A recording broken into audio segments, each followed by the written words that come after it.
Hi, I'm Jenny Sullivan, and I've taught a number of literature courses for Encore Learning. In Flannery O'Connor short stories, we will look at the work of this Southern fiction writer.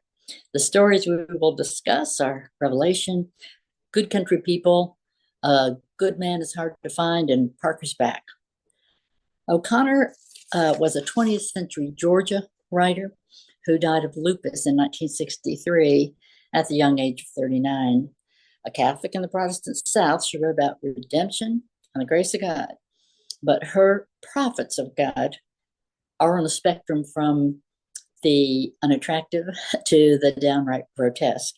You will meet, for example, a misfit murderer on the loose in Florida, a phony young Bible salesman, a lady pig farmer with a superiority complex, a smug PhD who, according to another character in the story, ain't so smart after all, and also a man who spends all of his money getting tattoos, among many other wild and crazy kinds of characters.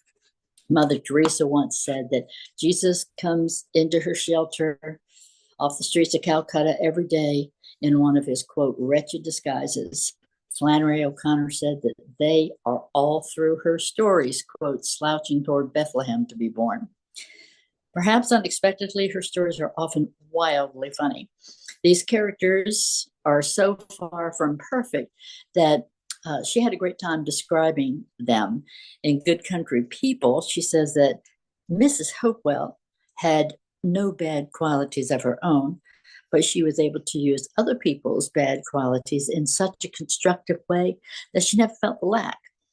When someone in O'Connor's audience at a lecture looked down his nose to ask her why Southern literature had so many freaks in it, she answered, because in the South, we can still recognize one.